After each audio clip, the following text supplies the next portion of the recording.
Jay McDaniel, Executive Director, Mississippi Gaming Commission. Good morning, sir. How are you? Good to have you.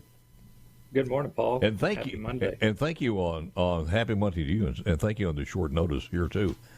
Well, we got the word that the Cherokee Nation had, and where is the deal now as far as the commission is concerned? Early stages. They came and met with us a few weeks ago, just about the possibility of this deal, and they did announce it last week that the Cherokee Nation businesses will be buying the Gold Strike and Tunica for $450 million from MGM. They'll be buying the operations of the casino. So what happens now is, from a commission standpoint, we wait on them to start that process of making application to get their license, letting us know how the business will be structured, who the individuals will be, the executives that will run the business. So it'll be a process now for us to start looking at the background, but they're ready to go. Well, I was reading from several different articles, Jay, and I think some of the good news on here is I was looking at some of the receipts and the income from Gold Strike. So I don't think they would have made this deal or want to make this deal if the Gold Strike wasn't financially healthy for the most part. Would you agree? Yeah, you're exactly right. You don't make a $450 million investment unless you think you're going to recruit that. And Gold Strike's been a very valuable property, I think, for MGM. I don't think that this is any indication of a problem with it. I think what you're seeing is the Cherokee Nation wanting to diversify into other states. They looked at our state. They looked at a target that was valuable to them. And I believe their intention is obviously to try and grow that market. You don't come in with that kind of money and just try and status quo. So, while MGM has been a good operator in Tunica, they still have the Beau Rivage, obviously. We hate to lose them, but we are also excited about the prospect of a new entity they're coming out of a new market that maybe will drive new customers from a different area. The first thing people are asking, and I'll let you clear this up because we got a lot of people asking us, does this mean now it's out of the purview from the state and it's much like Choctaw? And the answer to that is no. That's right. That's a good question. When you talk about tribal gaming, when entities operate casinos on their tribal lands like Choctaws do, they are not under our purview. But what we're seeing in the last decade, the last few years, are these tribal gaming companies. They've gotten good at what they do and very successful in the gaming industry, and they look to branch out. The Seminole in Florida bought the Mirage from MGM, just announced that recently, a $1 billion property on the Vegas Strip. They've also got one in New Jersey. You're seeing a lot of these tribes move off of tribal land, and when they do, yes, they fall under the commercial aspect, which in Mississippi, they will be treated just like MGM was. We will license them. We will be able to investigate, get tax revenue. So they will come in just like MGM was operating. They will move in and operate the same way. Is this the only Indian reservation or Indian-owned and operated tribe that has done that, gone off the reservation? In Mississippi, it is. This is the first time. Well, I know it is here, but No, you've got several others. The Eastern Band of Cherokee, in fact, which operates in North Carolina, the Cherokee, they recently bought from Caesars one in Indiana. As I mentioned, the Seminoles are buying in Vegas. There's another one in Vegas recently. The San Manuel tribe of Mission Indians bought the Palms in Vegas. So I've been looking into this a lot because we're about to deal with it. But no, it's kind of a recent trend. You didn't see that until probably after 2010, last 10, 12 years. Well, because they've become pretty darn good at it, and they've got that experience now. But it opens up a whole new ballgame, because nothing to say that the Silver Star or the Choctaws couldn't buy a river casino somewhere here and do the same thing. That's right.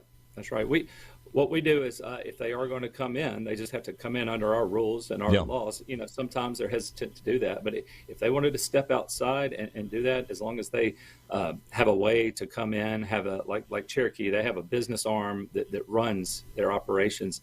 That's the entity, that holding company will be coming in. Now we'll look all the way up the chain, but at the end of the day, they're a commercial operator of a lot of different areas, not just gaming. They're in a hospitality, healthcare, things like that. So they do operations all over the country anyway. I've been to several of the Indian casinos. One I think was absolutely amazing was over in New Mexico, in that area. And they've got one, and I forgot where it was in New Mexico. But they do a great job. I mean, it's and they will, I'm sure, bring a different flavor to it long term. Yeah, I think so. I mean, if you look at tribal casinos across the country, as you mentioned, out west, California, New Mexico, Arizona, there are a lot of them. You look at most of them, they've been run for a lot of years. They've been very successful. With this Cherokee, the Cherokee Nation runs several in Oklahoma. They do a lot in the Missouri, Arkansas, Kansas market, Texas. So the hope is that, they bring some of that success they've had in Oklahoma and bring some of those customers over here. They do a lot in Arkansas, and they've actually got a proposal to build in Arkansas as well. So I think they're looking at that regional footprint being Oklahoma, Arkansas, Mississippi, and who knows where they'll go from there.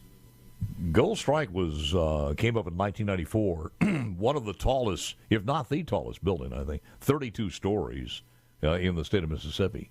So right behind the levee, there's a 32-story building, and some of us who grew up in Mississippi and the Delta still can't get over that. But it's good to see people still want that, and that area, that property, and the future is still vibrant in that area. What does this mean for the Beau Rivage?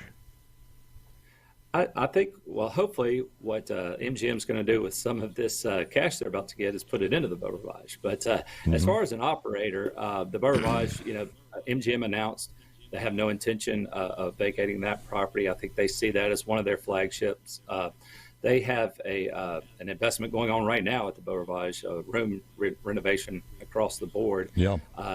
So I think what MGM just did this in Las Vegas. They just sold the Mirage, one of their iconic properties. It was a little dated, but they're focusing, I think, on more particular properties, not caring so much about quantity, looking at quality. So I don't think you'll see much change at Beau Rivage, other than, like I said, they've got some more cash coming in their pocket. Maybe we'll see that come in at the Beau. I think we heard that from Brandon Dardeau, I think it is, overseeing the multi-million-dollar renovations of more than 1,700 hotel rooms at Beau Rivage, and some other improvements throughout the property. They're just basically saying that they're going to concentrate on that one and make it even bigger and better. And it's already pretty big and pretty good. It is the largest and top-grossing casino anywhere in the state of Mississippi. So it's who knows what's going to happen to that one in the future. They may want to expand one way or the other. So there you go. Any other news that we have? And by the way, how long do you think this process is going to take? In their press release, they estimate first half of 2023. We certainly don't want to be the reason to hold that up, but there is a process. They go through the regulatory process, and then just with any large sale acquisition, there are other, SEC, MGM's publicly traded. There's a lot they have to go through. But I believe that we'll have our regulatory process done by the end of the year, hopefully. Yeah. It all depends on the applicant getting their information in, hoping there's no hiccups or anything like that. So I think first of next year, early next year. Here's one of the questions that if I'm sitting in your seat, I would ask. Because you want to do your due diligence and make sure everything is okay. But because it was an indie casino, and I understand they have a lot of property out there, this one, they have a lot of out off the reservation that you can check and have left a paper trail. But if that happens and you don't have that much of a paper trail, because can you get into their books and everything and their dealings to do the investigation like you want to make sure they're solid if it's an Indian casino on the reservation? Do you have all you need as the executive director of the Gaming Commission to make that call? We will. If we don't have what we need, they will not get a license. So that's one of the reasons. We talked weeks before this was announced, and those were the questions. Before you go down this road, just know this is the information we require. Gotcha. And it's a little difficult that you're dealing with a tribal entity that, if we had a company out of Las Vegas, we can talk to Nevada regulators, about how they've done. They are regulated. That was my point. Yeah. So it will be a different process, but we're going to just have to work with them. But you can trust me that we'll be getting everything we need. Good to have it from the source, Jay. As always, sir, thank you so very much for doing this on a Monday morning. We thank you. Appreciate it, man. Thank you.